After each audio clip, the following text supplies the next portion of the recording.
Assalamualaikum warahmatullahi wabarakatuh. Sampurasun. Alhamdulillahilladzi arsala rasulahu bil huda wa dinil haq liyudhhirahu 'ala dini kullih walau kafa billahi syahida. Asyhadu an la ilaha illallah wa asyhadu anna Muhammadan abduhu wa rasuluh la nabiyya ba'dah. Puja, puji serta syukur marilah kita panjatkan kehadirat Allah Subhanahu wa taala yang mana dengan inayah serta iradah Allah lah kita bisa bertatap muka, bermuajahah, atau mohon maaf bertatap maya ya di tempat yang berbahagia ini, di rumah masing-masing dalam keadaan sehat walafiat tanpa ada satupun halangan yang berarti. Mudah-mudahan kita senantiasa diberi keberkahan, diberi kesehatan oleh Allah Subhanahu wa taala dalam rangka menuntut ilmu yang merupakan salah satu bentuk daripada peribadahan kita, pengabdian kita kepada Allah Subhanahu wa taala. Kemudian tidak lupa marilah kita untaikan sholawat serta salam kepada Habibana, junjungan kita Nabi Muhammad Sallallahu Alaihi Wasallam, kepada keluarganya, kepada para sahabatnya, dan kepada semua pengikutnya hingga akhir zaman. Dan mudah-mudahan kita menjadi salah satu bagian daripada umatnya yang setia tersebut. Amin amin ya Allah ya Rabbal alamin. Baik, anak-anakku sekalian yang dirahmati Allah, di awal tahun ajaran ini terdapat beberapa hal yang ingin Bapak sampaikan. Terutama memang kondisinya masih dalam kondisi PPKM atau lockdown, yang mana kita mau tidak mau, suka tidak suka harus mengikuti semua kegiatan pembelajaran melalui daring ya, di rumah masing-masing melalui jaringan. Walaupun demikian, tentu kita berharap kita harus punya motivasi yang kuat agar kegiatan pembelajaran kita, niat menuntut ilmu, tidak berkurang semangatnya sedikit pun ya. Itu harapan kita semua dan harus kita usahakan sehingga harapan tersebut betul-betul dapat tercapai, tujuan-tujuan kita itu dapat tercapai ya. Baik, terkait dengan pesan-pesan yang ingin saya sampaikan, sebelumnya saya mengingatkan bahwa absensi silahkan kalian isi di Google Form yang saya share di grup WA kelas. Silahkan diisi secara rutin, secara real time. Jadi tolong jangan sampai kalian mengisi secara fiktif. Kalian mengisi sore-sore, padahal saya meng-share absensi itu pagi-pagi ya. Karena saya ketahui ya, karena dalam Google Form yang saya miliki nanti akan muncul timestamp-nya ya. Jadi kalian sebetulnya mah tidak ada untungnya jika berbohong ya. Mendingan real aja jika kalian mengisi Google Form itu sore-sore, karena memang pagi-pagi sebelumnya itu ada kendala, ya tidak apa-apa, isi aja Google Form sesuai real waktu pada jam tangan kalian, seperti itu. Sebagaimana pesan pada pengisian di Google Form tersebut. Itu yang pertama ya. Sebelum saya lanjutkan, kaitannya dengan tugas keagamaan yang dilaksanakan Senin lalu. Seperti yang kalian ketahui bahwa pengirimannya itu adalah pengirimannya pada Edmodo. Jadi waktunya pun udah dibatasi sampai jam 4 sore. Namun demikian kalian masih bisa mengirimkan walaupun terlambat, tidak apa-apa. Masih saya beri akses, tidak saya kunci. Mengapa demikian? Karena hitung-hitung latihan kalian mengirim tugas di Edmodo, login di Edmodo gitu ya. karena kedepannya kita akan menggunakan aplikasi Edmodo dalam kegiatan pembelajaran daring ini ya. Mudah-mudahan sih segera selesai sih daring dia, sehingga kita bisa tatap muka seperti biasa, seperti dulu ya. Oke, kaitannya dengan tugas yang kalian kirimkan melalui akun masing-masing di Edmodo, tolong kalian jangan sampai lupa akun Edmodo kalian. Kalian mengirimkan Edmodo nih dengan akun yang A ya, terkirimlah tugas keagamaan yang pertama kemarin.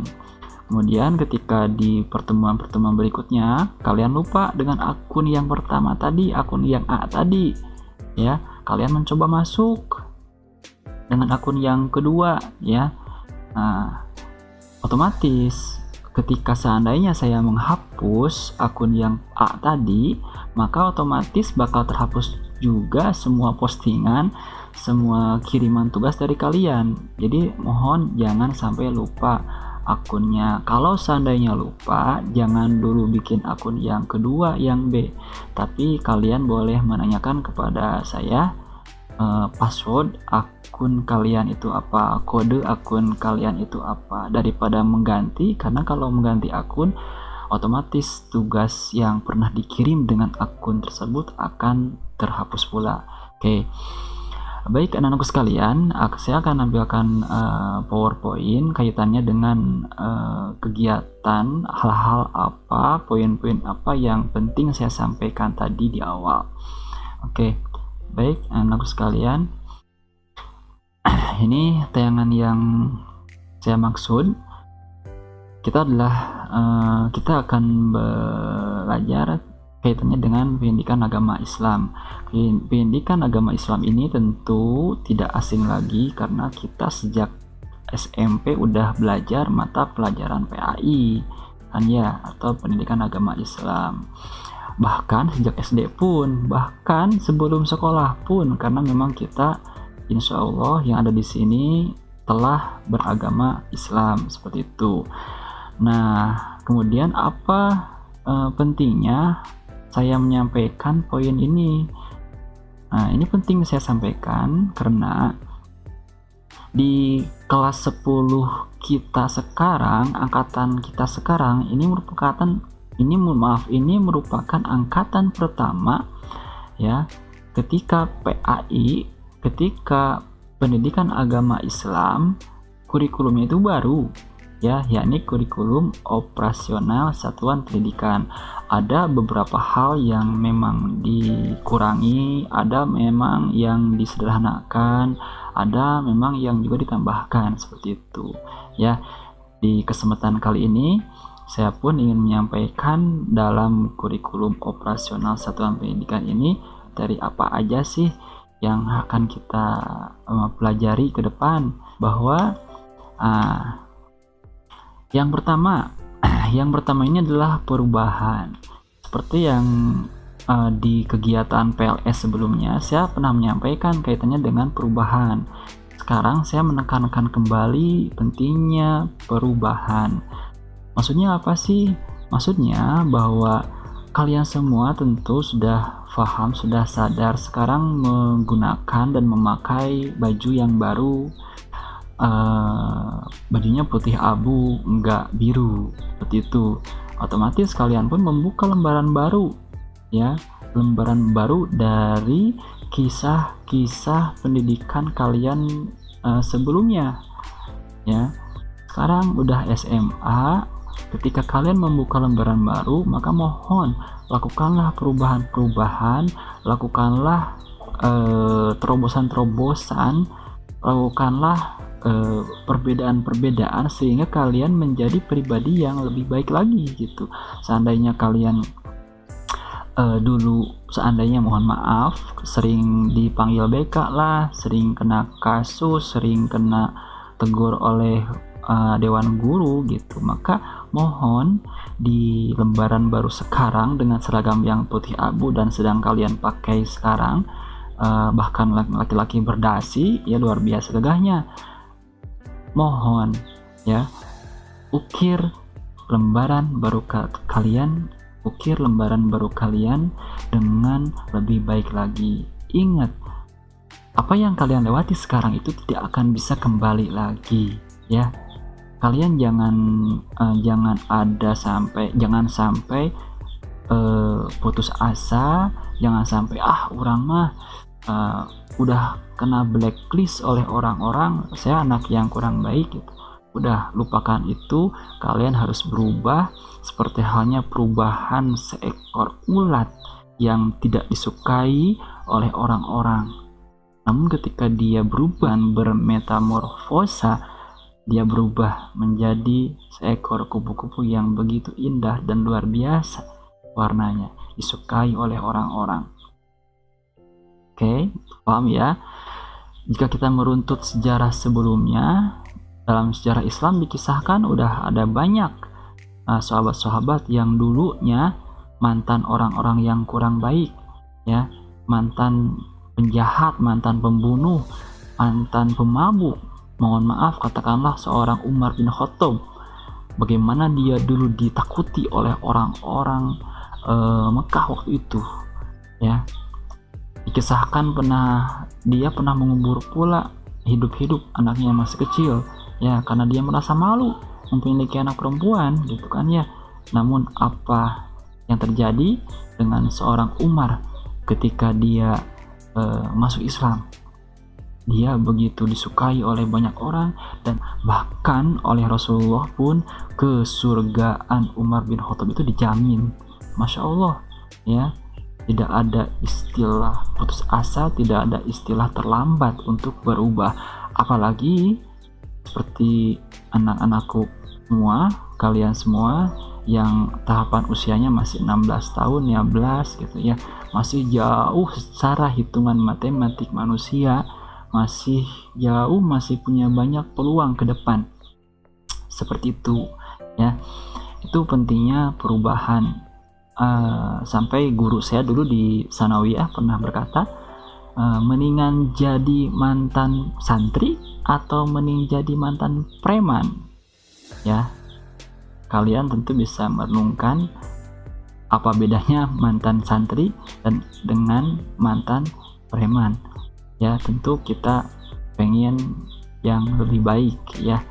Artinya mendingan jadi mantan preman lah daripada mantan santri, yang notabene ada perubahan dari yang buruk menjadi baik, atau dari yang baik menjadi lebih baik lagi, kan seperti itu tuh ya. Oke. Baik, yang kedua yang penting saya sampaikan adalah apa? Adalah target perubahan, ya. Mohon maaf. Yang kedua adalah target pencapaian, seperti yang kalian lihat di samping kiri saya, ya. Bahwa termasuk di kurikulum yang sekarang, ya, bahwa memang dalam setiap kegiatan pembelajaran itu, dalam setiap bab, setiap materi yang dilewati itu harus diketahui dulu, disepakati, difahami target ke depan, tujuan pembelajaran itu apa. Setelah melewati kegiatan pembelajaran itu harus bisa apa, seperti itu. Termasuk secara umum untuk anak-anakku sekalian semua, target pencapaian kalian sekarang di sekolah yang baru itu apa? Tolong kalian bikin plan jangka pendek, ya, plan jangka menengah, sampai plan jangka panjang. Harus dari sekarang disiapkan, ya. Tolong kalian harus lebih teliti, lebih dewasa lagi dalam melangkah, ya. Sayang sekali lebar, ya. Yang rugi itu kalian sendiri, yang untung kalian sendiri. Kalian tinggal milih, ya. Jangan sampai kalian ingin untungnya saja tapi berusaha tidak, punya target tidak. Jangan sampai kalian ingin masuk surga, ya, tapi beribadah atau sholat tidak. Jangan sampai kalian pengen pintar, ya, tapi belajar tidak, ya. Kira-kira itu masuk akal tidak? Jelas tidak masuk akal, ya. Jangan sampai kalian pingin disukai banyak orang, tapi dengan berbuat baik, dengan merubah diri tidak sama sekali, tentu itu hanya utopia belaka, ya.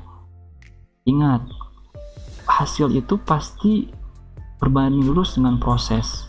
alias proses itu tidak akan mengkhianati hasil seperti itu.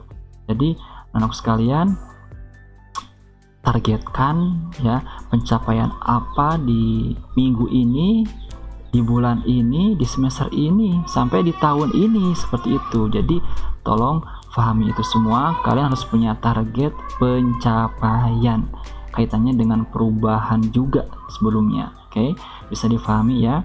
Itu poin yang kedua, pesan penting yang harus kalian pahami. Kemudian pesan ketiga adalah tentang media pembelajaran yang akan kita ikuti ke depan. Itu paling tidak adalah 3 ya. Yang pertama adalah Edmodo yang sedang kalian ikuti di penugasan keagamaan yang pertama kemarin ya. Dan telah kalian coba pula berkali-kali login, double bahkan, kemudian saya mungkin juga menghapus dan mempersilahkan masuk lagi. Tidak apa-apa, kalian mungkin merasa kaget karena Edmodo ini sesuatu hal yang baru. Mungkin kalian biasanya di Google Classroom gitu kan ya. Cuman perlu dipahami, kalian harus perlu mencoba dewasa, mencoba melakukan suatu hal yang berbeda ya. Ketika Anda mendapatkan suatu hal yang berbeda, jangan kaget, jangan panik, jangan resah. Pahami bahwa sesuatu hal itu akan bisa dilakukan jika kita mencoba ya. Jadi jangan dulu bilang nggak bisa, pasti ada caranya kan ya. Manusia itu merupakan hewan yang berakal ya. Al-insan hayawanun natiq ya. Jadi manusia itu adalah hewan yang berakal. Jadi silahkan kalian pikirkan caranya gimana agar bisa. Toh ternyata teman-teman yang lain pun pada bisa gitu, seperti itu ya.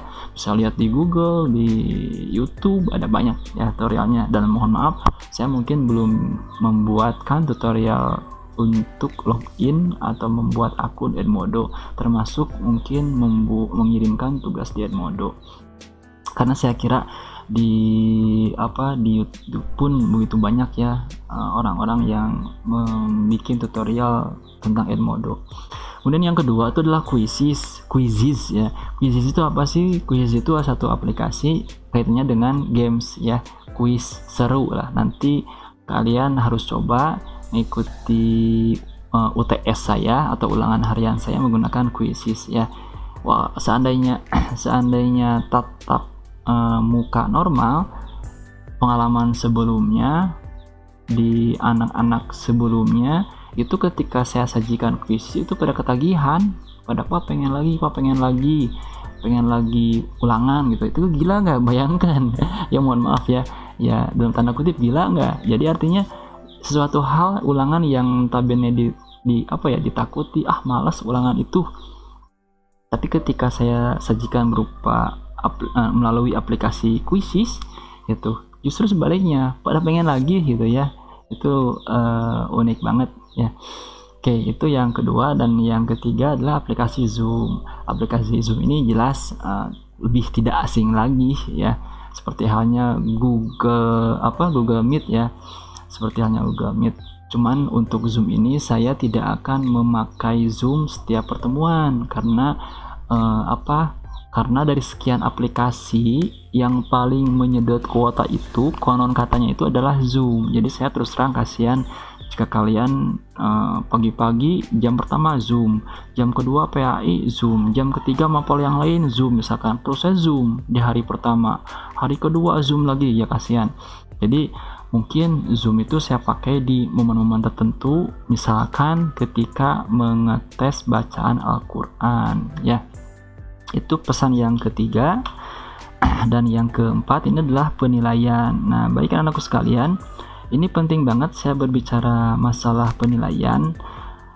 Kenapa demikian? Karena saya menginginkan kalian itu jangan sampai kecewa dengan nilai yang didapatkan. Saya ingin kalian memahami instrumen penilaian yang ada ya. Saya ingin kalian tahu nilai-nilai yang akan saya ambil dari kalian, nilai apa aja. Jadi jangan sampai kalian kecewa ya dengan nilai yang kalian dapatkan ya. Oleh karena itu saya pun sampaikan bahwa nilai PAI ini saya sampaikan nilai PAI ini dari A, B, dan C serta D itu misalkan ya. Saya sampaikan sekarang karena kalau misalkan tidak disampaikan kan tidak fair juga. Nah, baik anak sekalian yang dirahmati Allah, penilaian kaitannya dengan penilaian ini adalah bahwa PAI ini penilaian itu lebih kepada penilaian sikap serta keterampilan ya. Jadi seandainya kalian mendapatkan nilai keterampilan bagus nih, nilai keterampilannya itu 90 misalkan, itu patut kalian banggakan daripada nilai pengetahuan yang 90 ya. Kenapa demikian? Karena PAI ini dengan PKN ya, karena PAI ini dan PKN ini lebih lebih aplikatif, lebih ke arah moral, lebih ke arah etika ya. Jadi mohon maaf kasarnya mah saya tidak terlalu menginginkan kalian pintar, terus terang aja, tapi saya sangat menginginkan kalian menjadi orang yang sikapnya sopan, disiplin, rajin, taat beribadah, hormat kepada guru, kepada kakak kelas, kepada orang tua ya, taat kepada aturan ya. Tidak ditemukan tuh kalian yang misalkan kena razia rokok ya, naudzubillah. Maka dari itu ya, mohon kalian pahami bahwa nilai PAI itu saya ambil dari nilai sikap dan keterampilan. Sejak kapan Pak? Sejak kalian PLS hari pertama ya, sejak kalian masuk ke Semanda, maka penilaian dari guru PAI serta PPKN itu udah mulai berjalan ya. Jadi jangan sampai kalian bertutur kata di media sosial, di Instagram, di YouTube dan lain sebagainya dengan kata-kata yang kasar ya, karena yang namanya jejak digital ya itu sulit dihilangkan. Ketika ada orang yang men-screenshot ya sudahlah ya, tinggal kena batunya. Jadi hindari kata-kata menyebut nama-nama hewan ya, hewan jagong, hewan jadi gitu kan ya, dan seterusnya ya. Tolong saring itu. Oke, kaitannya dengan penilaian ini tentu nyambung dengan pesan yang nomor 1 dan nomor 2 tadi, yakni perubahan serta target pencapaian ya. Jadi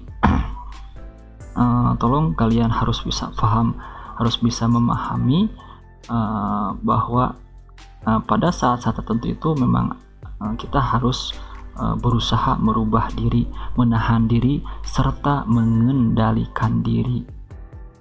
Pak, saya makan misalkan orangnya apa adanya Pak, saya mah orangnya ketika marah ya marah aja. Seandainya saya kecewa ya saya ungkapkan gitu dengan kata-kata yang seadanya gitu, karena saya apa adanya.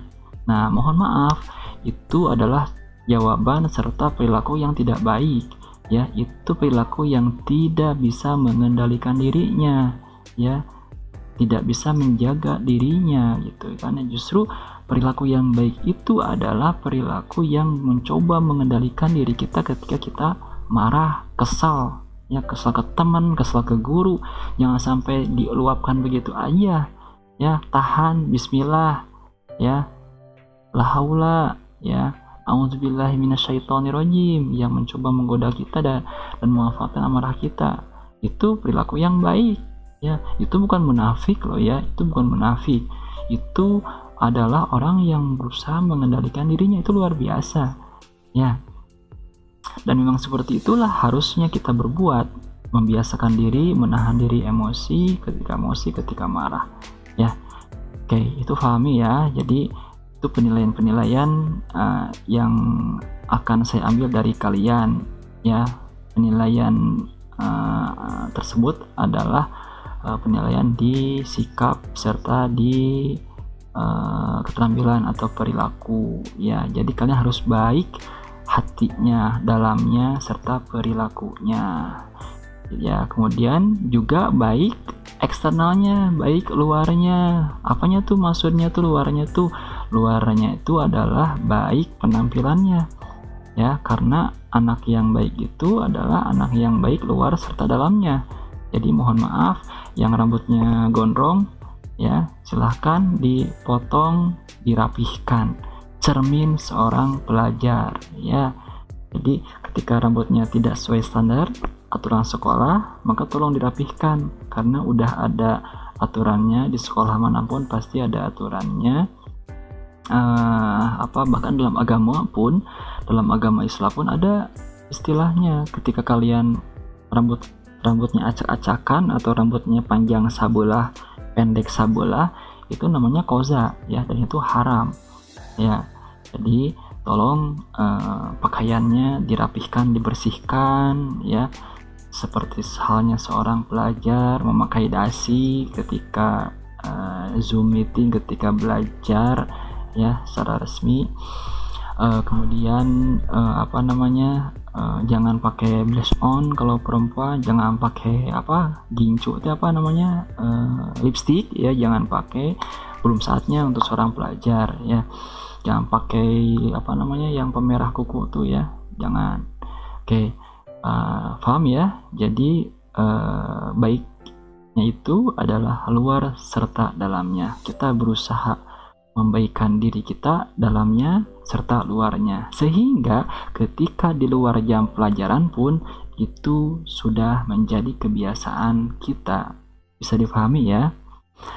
Selanjutnya adalah next ini. Materi yang akan kita pelajari ke depan, ya. Materi yang akan kita pelajari ke depan ini seperti yang tadi di awal saya sampaikan adalah materi PAI, kurikulum operasional satuan pendidikan. Jadi sekolah kita ini adalah sekolah pilot project, salah satu sekolah yang mengimplementasikan kurikulum baru, ya, yakni kurikulum operasional satuan pendidikan atau KOSP. Oke, bab pertama, jadi mohon kalian mencatat baik-baik. Biasanya memang di awal tahun saya mewajibkan kalian menulis semua bab, semua materi dari awal sampai akhir selama setahun, judulnya saja gitu, ya. Biar apa? Biar kalian memaham runtut pelajaran aspek dari awal sampai akhir, seperti itu, ya. Baik. Untuk materi pertama atau bab pertama ada 10 bab, ya. Ada 10 bab yang akan kalian pelajari. Silakan kalian tulis sekarang. Bab pertama itu adalah tentang apa? Tentang meraih kesuksesan dengan kompetisi dalam kebaikan dan etos kerja, ya. Ini kaitannya dengan aspek Al-Qur'an. Ayatnya bisa kita lihat adalah Quran surat Al-Maidah ayat 48 serta Quran surat At-Taubah ayat 105, ya, serta hadis-hadis terkait dengan materi tersebut. Nah, anak sekalian yang dirahmati Allah, pada materi pertama ini erat banget dengan ayat Al-Qur'an, karena memang aspeknya aspek Al-Qur'an. Jadi kalian ditargetkan harus punya tujuan akhir, yakni yang pertama membaca dengan tartil, membaca dengan lancar. Nah, bagi kalian yang barangkali ngajinya terbata-bata, belum lancar karena terakhir ngaji itu waktu SD mungkin, ya. Nah, maka tolong silakan kalian gecek, ya, di ayeuna bahasa nama, ya, ayat-ayat tersebut, ya, baca dengan tartil kumacarana, dibaca dengan lancar, tajwid-tajwidnya pun demikian, ya. Itu yang pertama, ya. Ini penilaian di bab 1, ya. Ini kaitannya dengan penilaian kognitif, ya. Karena penilaian kognitif pun masuk sebenarnya, ya, masuk dalam penilaian saya. Penilaian yang ketiga setelah penilaian sikap serta penilaian keterampilan. Kemudian selain membaca dengan tartil itu adalah menghafal, ya. Ayat tersebut, 2 ayat tersebut wajib kalian hafalkan, ya, serta artinya tentunya, ya. Cuman 2 ayat kok, gampang, ya. Kemudian yang ketiga adalah menganalisis kandungan ayat tersebut. Yang terakhir adalah targetnya itu adalah bisa mengimplementasikan perilaku kompetitif dalam kebaikan, ya, dan etos kerja. Materinya apa, gimana detailnya akan kita bahas nanti, ya. Sekarang saya hanya menyampaikan judul-judulnya secara umum tiap bab. Itu bab pertama. Kemudian yang kedua adalah bab tentang apa? Tentang memahami hakikat dan mewujudkan ketauhidan dengan syu'abul iman atau cabang ilmu, ya. Ini bab kedua, akan kita bahas nanti cabang-cabang iman, ya. Kemudian bab yang ketiga adalah tentang apa? Bab ketiga adalah tentang, bisa dilihat, ya, tentang menjalani hidup penuh manfaat, ya, dengan menghindari berfoya-foya, ria, sum'ah, takabur, dan hasud atau hasad, ya. Ini bab yang ketiga, tolong ditulis di buku tulis PAI kalian masing-masing, ya, nanti sampai akhir nanti difotokan, ya. Kemudian yang masih di bab 1, ya, ini indografisnya, nanti kita pelajari lebih dalam lagi. Kemudian bab keempat adalah tentang apa? Tentang asuransi bank dan koperasi syariah untuk perekonomian umat dan bisnis yang maslahah, ya. Ini ada indografisnya pula, nanti kita akan pelajari lebih dalam di bab 4 ini. Ini seandainya tatap muka, ini pelajaran yang paling seru nih, ya, bab ini. Next adalah bab kelima. Bab kelima ini adalah tentang apa? Bab kelima tentang tentang sejarah. Ini aspek sejarah. Bab kelima ini adalah tentang aspek sejarah, yakni meneladani peran ulama penyebar ajaran Islam di Indonesia. Oke. Kemudian bab yang ke-6 ini masuk ke semester 2, ya. Masuk ke semester 2, ya. Ini bab tentang menjauhi pergaulan bebas dan perbuatan zina untuk melindungi harkat dan martabat manusia. Bab ke-6 ini masuk di semester 2, ya. Jadi semester 1 itu dari bab 1 sampai bab ke-5, ya. Bab 6 ini adalah semester 2. Oke, bab ke-6. Next kita lihat indografisnya, ya. Ini nanti akan kita pelajari lebih dalam, ya, termasuk ayat-ayat kaitannya dengan pergaulan bebas ini. Dan saya ingatkan di bab 6 ini atau di bab semester 2 ini aspek Al-Quran. Jadi ini pun wajib kalian kuasai kompetensi atau keterampilan dalam membaca Al-Qurannya dengan tartil seperti yang tadi saya sampaikan di bab pertama. Oke, jelas, ya. Kemudian bab yang berikutnya adalah bab ke-7 tentang apa? Tentang hakikat mencintai Allah Subhanahu wa taala, khauf, roja, bukan raja, ya, bukan raja tapi roja, dan tawakal kepada Allah Subhanahu wa taala, ya. Oke, atau kalau kita ingat di mapel kelas SMP dulu mah ada materi iman kepada Allah, kan? Ini pun sama. Namun di sini akan kita gali lebih dalam lagi, ya. Next, materi yang berikutnya adalah materi bab ke-8, ya, bab ke-8, yakni menghindari akhlak mazmumah dan membiasakan akhlak mahmudah agar hidup lebih nyaman dan berkah, ya. Oke. Ini akan kita pelajari nanti, silahkan ditulis, ini bab ke-8. Oke. Kemudian bab ke-9 adalah bab apa? Bab ke-9 adalah menerapkan al-kuliyatul khoms ya. Al-kuliyatul khoms itu ada 5. Nanti akan kita pelajari lebih dalam lagi kelima hal tersebut apa aja. Kemudian next kita masuk ke bab ke-10. Nah, ini tentang apa?